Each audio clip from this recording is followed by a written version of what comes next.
क्षमा breaking Jain news. यहाँ हम एक चीज को समझने का पुरुषार्थ करें कि जिनको पद का कोई व्यामोह कभी नहीं रहा, कभी झूठी लालसा जिन्हें अंदर से नहीं रही, कभी उन्हें ये नहीं रहा कि मैं कहाँ बैठा हूँ, उन्हें कभी सिंहासन की चिंता नहीं रही, कभी पाटा भी नहीं रहा तो बिना पाटे के भी बैठे। एक बार कुंडलपुर में ही जिन्होंने बहुत अच्छी घटना सुना रहे थे कि कटनी के पंडित जी साहब जंगोलाल जी शास्त्री हुए, तो वो एक बार जब गुरुजी का चातुर्मास और 76-77 के अंदर 2 चातुर्मास कुंडलपुर की धरती पर हुए, उन्होंने एक बहुत अच्छा संस्मरण सुना है कि गुरुजी के साथ ऐसे ही सहज बैठ जाते थे और बड़ा सहज था उस संघ, क्योंकि बहुत छोटा संघ था, 4 क्षुल्लक 1 गुरुजी, ऐसे 5 का संघ था। स्वरूपानंद जी आया जाया करते थे, इस तरीके से 5 क्षुल्लक हो गए, 1 आध गुरुजी, और बस आनंद में वहाँ पर रहते थे। और उस समय विद्वानों का बड़ा गुरुजी के निकटतम बहुत आना होता था। तो वहीं पर एक जो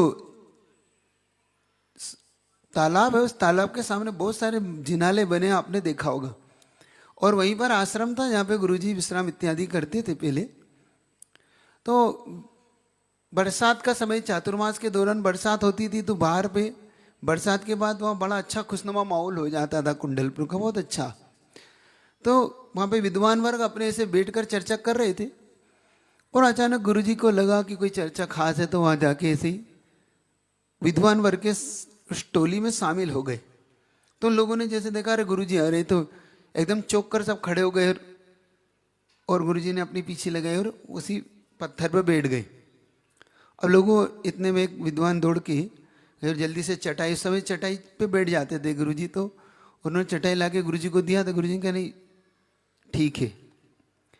तो उन्होंने कहा नहीं आप बैठे। उन्होंने कहा नहीं देखो, मेरा तो कोई, मेरे पास तो वस्त्र है नहीं, तो तुम्हारे पास है, तो तुम्हारे खराब ना हो जाए तो तुम बिछा लो, मैं तो ठीक बैठा हूँ।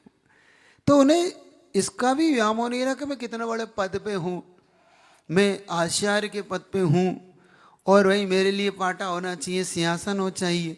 अब जिसको इतना सा भी व्यामोह नहीं हो, उसको किसी पद का क्या व्यामोह होगा?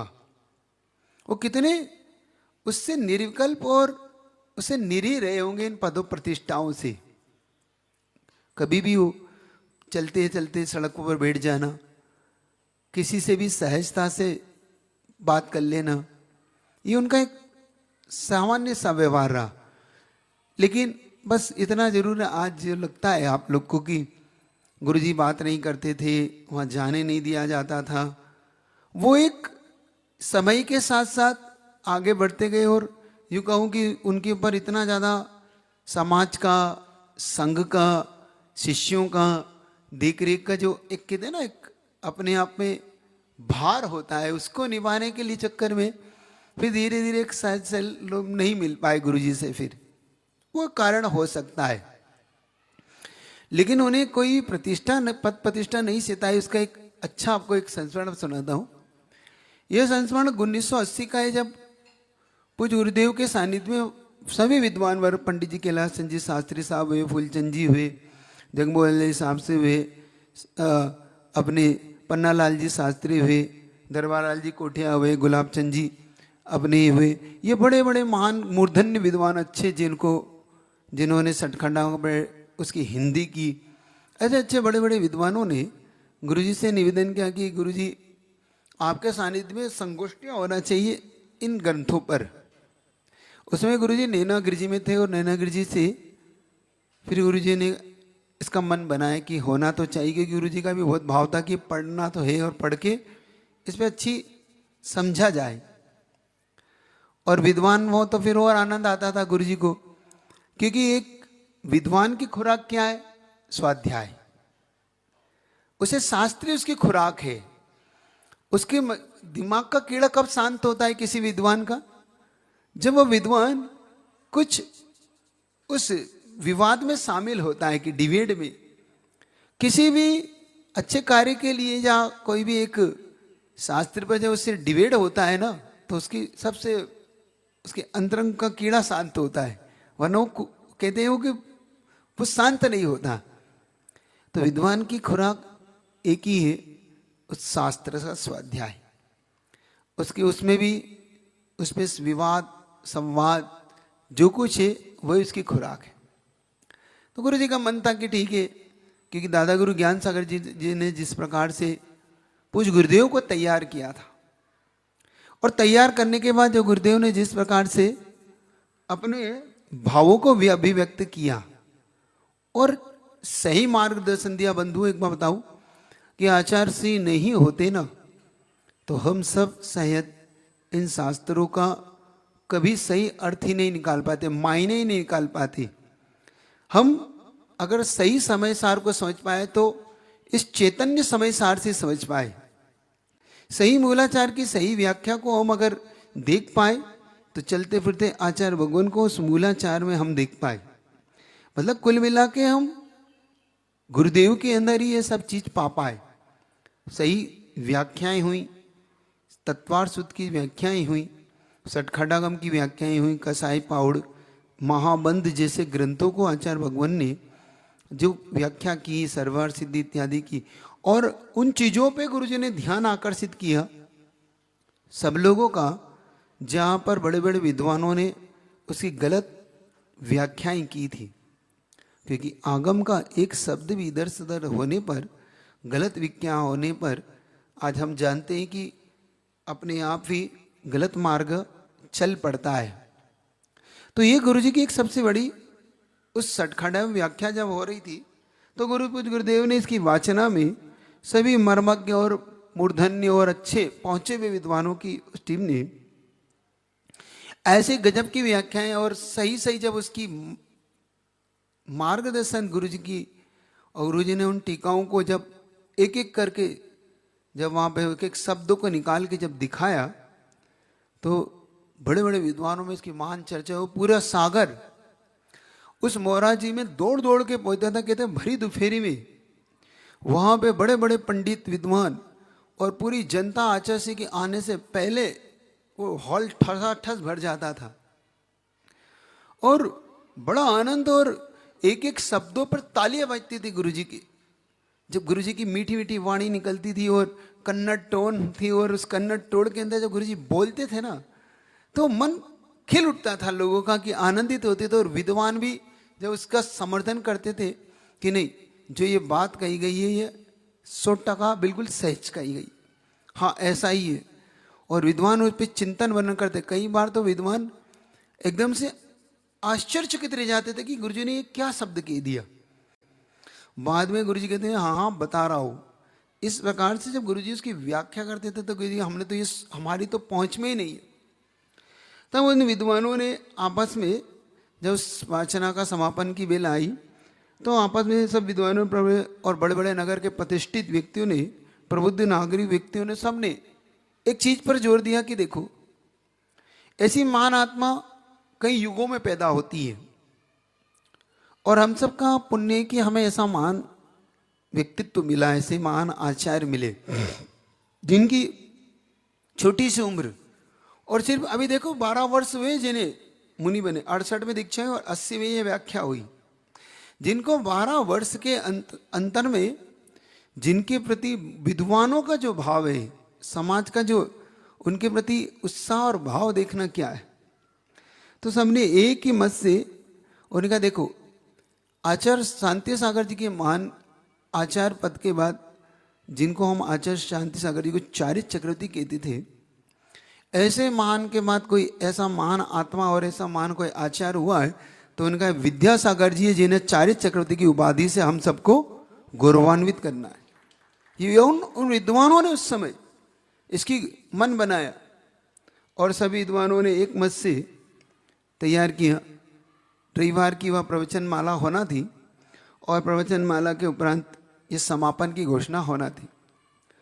उसकी समापन की बेला में उपसंहार के लिए, आभार के लिए पंडित कैलाश चंद्र जी शास्त्री को जब माइक सौंपा गया तो पंडित कैलाश चंद्र जी शास्त्री उद्बोधन कहते हैं कि पुण्योदय के बाद, देखो उन्होंने जो शब्द कहे, पुण्योदय के बाद वर्षों के बाद ऐसे आचार्य परमेष्ठी का हम सबको दर्शन हो रहा है जिनके ग्रंथों में, जिन्होंने सिर्फ ग्रंथों को पढ़ा नहीं अपने जीवन में उतारा है। उसके बाद वो कहते हैं जिनका अमोनाचार मूल गाथाओं में स्वयं से बोलता है और जिनकी वाणी में आगम के सूत्र मिलते हैं और जिन्हें हम महान आचार्य पद पर हमने देखा है, लेकिन हम सब मिलके एक आज महान घोषणा उनके चरणों में करते हैं कि आज से इनको चारित्र चक्रवर्ती आचार्य विद्यासागर जी कहा जाए। इस बात की हम सभा में घोषणा करते, जैसे आप लोगों ने उत्साह से ताली बजा के इस बात का समर्थन किया, वैसे वहाँ की सभा झूम उठी और सबके मन में जैसे उनकी मन की बात आ गई हो उनको देखकर। लेकिन गुरुजी की आंखें नीची थी, उनका पद प्रतिष्ठा से बहुत दूर तक शायद उन्हें ज़्यादा उससे नहीं था। गुरुजी सुनते रहे, उन्होंने कोई अभिव्यक्ति प्रतिव्यक्तियाँ नहीं की। संयोग से पंडित जी ने बाद में निवेदन किया गुरुजी से कि अब हम गुरुजी के प्रवचन सुनना चाहते हैं, वो अपने प्रवचनों से हम सबको लाभान्वित करें। तब गुरुजी ने जो कहा, तब उनकी अंतरंग की भावना जो प्रकट हुई वो देखने लायक है। गुरुजी ने प्रवचन प्रारंभ किया, जिसके लिए अपने गुरु से आचार्य पद मिला उन्हें इन पदवियों का कोई मूल्य नहीं है। मुझे जो कुछ मिलना था मैं अपने महान गुरु से प्राप्तव्य है, मुझे वो प्राप्त है। मुनि पद मिला, फिर गुरुदेव ने मुझ पर जिम्मेदारी आचार्य पद की दी, वो मैंने प्राप्त किया। अब मुझे कुछ भी नहीं चाहिए, मैं जो हूँ जितना हूँ उतना ही रहना दिया जाए। और उन्होंने उसके लिए गाथा की, पद पद पर बहुपद मिलते हैं पर वे दुख पद आस्पद है। आस्पद मतलब आवास, मतलब पद पद पर जितने भी पद मिलते हैं ये सब दुखों के आवास है, दुख पद है, आस्पद है। बस एक निज पद सकल गुणों का आस्पद है, मतलब मुझे जो कुछ है निज पद चाहिए, आत्मा का पद चाहिए, आत्मस्थ चाहिए मुझे, ये आपकी कोई भी विभूति और ये नहीं चाहिए। आप सभी मुझे मुक्ति के पद पर ही बढ़ने दे तो ज़्यादा अच्छा होगा। और ये मेरा आदेश, उपदेश, संदेश जो आप मानते। देखना गुरुजी ने भरी सभा में विद्वानों के नेत्र सजल थे, क्योंकि आज एक छोटा सा भी व्यक्ति कहीं से हो तो एक आचार्य पद के लिए कितना सशर्त लगा के और आचार्य के साथ बड़ी बड़ी पदवियां लगा के घूमता है। बड़ी बड़ी पदवियां लगा लेगा, शिष्य हो चाहे नहीं हो, कोई संग हो चाहे नहीं हो, अपने ही कुछ बड़े बड़े नाम की चाहत, ख्याति, पूजा, लाभ की चाहत व्यक्ति से क्या क्या नहीं करा लेती। दीक्षा भी इसी शर्त पे लेता है आजकल तो व्यक्ति कि अगर मुझे इस पद के साथ आप दे सको तो दीक्षा दो, वरना मुझे आपसे दीक्षा नहीं चाहिए। क्योंकि बहुत लोग हैं दीक्षा देने वाले जो पद सहित दीक्षा देने को तैयार हैं, लेकिन उन्होंने कभी भी ना पद की चाहत रखी, प्रतिष्ठा की कि मुझे ये प्रतिष्ठा मिले, पद मिले। तो अब ये समझने और सुनने लायक बात थी। फिर उजी ने कहा आप सब समझदार हैं, विद्वान हैं, और फिर मैं आपसे मेरे से पूछा बिना आपने इतनी बड़ी घोषणा कैसे की? मतलब आप इतने विद्वान होकर भी मुझे बिना बताएं, आप बिना उसके आप घोषणा कर रहे हैं। एक बात। दूसरी बात, सबसे गहरी बात जो कही, क्या कोई रागी एक वीतरागी को पद से अलंकृत करेगा? क्या एक रागी किसी वीतरागी को पद से अलंकृत करेगा? क्या इसमें वीतरागी की साधना को कोई संबल मिलने वाला है? क्या आपके पद से कोई वीतरागता की मेरी साधना में कोई संबल है? ये भविष्य में ऐसी भूल ना हो। जो गुरु जी की सिंह गर्जना थी, जो विद्वानों को चेतावनी थी कि ऐसी भूल मुझसे पूछे बिना ना हो, ये विशेष ध्यान रखनी जाए। उपलब्धि साधु को शोभा नहीं देती, उसके लिए तो यह भी परिग्रह का सूचक है। यह भी मेरे लिए परिग्रह है, मतलब आचार्य पद भी मेरे लिए इस परिग्रह से कम नहीं, तो और मेरा परिग्रह क्यों बढ़ाते हो नई नई पदवियां देखिए। मतलब गुरुजी का इसके प्रति कोई आकर्षण नहीं था, और ये भी गुरुजी मानते थे कि जिनके लिए थी वो पदवी उनके मिल चुकी है, वो उन पर ही शोभा देती है। यह चारित्र चक्रवर्ती की पदवी आचार्य शांति सागर जी के लिए शोभित है, उनके नाम के लिए शोभित है, उन्हीं को शोभा देती थी, तो ये उन्हीं को प्राप्त हो, मैं क्या करूंगा इसका। मतलब उन्होंने इस चीज के लिए पहले से ही अपना मन बना रखा। तो हम चीज समझे इस बात को कि हम छोटी छोटी चीजों के लिए जितना हम विवादित हो जाते, संकलित हो जाते ना, हमारा मन छोटी सी बात में कि हमें ये नहीं मिला, हमें ये पद नहीं, ये तो समझो कि आत्मा का चैतन्य धन लुट के क्या मिलता है। जिसकी सुरक्षा है वो है आत्मा का चैतन्य पदार्थ, जो भेद विज्ञान जिसके अंदर बसता हो, जिसके चेहरे पे सिर्फ आत्मा का तेज चमकता हो, जिसे सिर्फ अपने के उस आत्मा के चैतन्य गुण की लालसा हो, जो सिर्फ अपने मुक्ति पद की चाहत रखता हो, ऐसा मान साधक इन पदों के में कभी नहीं उलझता, कभी नहीं फंसता, बल्कि इनको परिग्रह मान को इनको छोड़ने का हमेशा वो एक ही भाव रखता है। क्योंकि ये बात सच है कि दादा गुरु ने उन्हें जिम्मेदारी जरूर दी थी, लेकिन सिर्फ उन्होंने उसे एक ही शर्त पे ग्रहण किया था कि मैं अपने गुरु को समाधि करा पाऊं, उन्हें निर्विकल्प समाधि करा लूं, कभी मैं उनको मैं इस पद के कारण कोई विकल्प ना हो जाए। तो ये चीज समझने वाली होती है। आप लोग भी समझे ना कि हम छोटी छोटी बातों में इतने जो आकुलित होते हैं, तो इन पदों से किसी का कल्याण नहीं होता, पदों के त्याग से कल्याण होता है। पद को पाकर वो गौरवान्वित हो सकता है, समझे ना, कौन? देने वाला। लेने वाला तो त्याग से गौरवान्वित होता है। देने वाला देकर गौरवान्वित होता है, लेकिन लेने वाला उसके त्याग के भाव के साथ गौरवान्वित होता है। वो कहता है कि भाई मजबूरी हो सकती है मेरी लेने की, गुरु आज्ञा, लेकिन मैं भी इस गुरु आज्ञा के साथ इस पद को छोड़ने में विश्वास रखता हूं। मतलब लेने में विश्वास नहीं है उसका, क्योंकि गुरुजी का लेने में विश्वास नहीं था। आचार्य पद के साथ भी उन्होंने त्याग का मन पहले बना लिया था। जब दादा गुरु ने पूछा कि आप क्यों, कि जैसे आपने छोड़ा वैसे मुझे छोड़ना है। आप बता के छोड़ रहे हो, मैं बिना बताए छोड़ दूंगा। दादा गुरु ने बता के छोड़ा, उन्होंने बिना बताए छोड़ दिया। उन्होंने किसी को नहीं बताया कि मैं छोड़ूंगा, कब छोड़ूंगा, उन्हें छोड़ दिया, संकेत दे दिया कि मैं छोड़ चुका हूं, बात खत्म हो गई।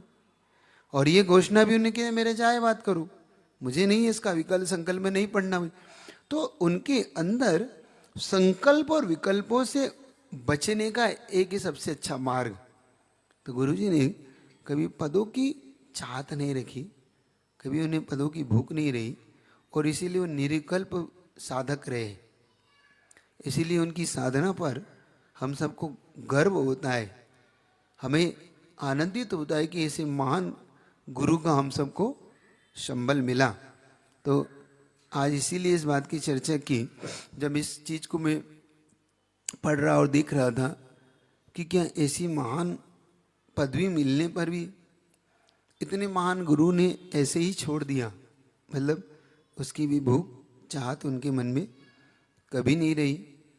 बस इतना था कि उन्होंने जो कुछ पाया अपने गुरु से, उस महान पद को पा लिया था, और वही महान पद आचार्य भगवान को इतना ऊपर उनकी महानता को ले गया। तो यहाँ पर हम सब समझने का और उनको अच्छी तरह से देखने का पुरुषार्थ करें। आज हमारे बीच में वो चाहे नहीं है, लेकिन उनकी महानताएं आज भी हमारे सामने आती है। तो हम सबका मन प्रफुल्लित भी होता है कि देखो हम सबके गुरु कितने महान थे, जिनकी हम आज परोक्ष में भी उनकी हर चीज़ को याद करके मन को प्रफुल्लित करते।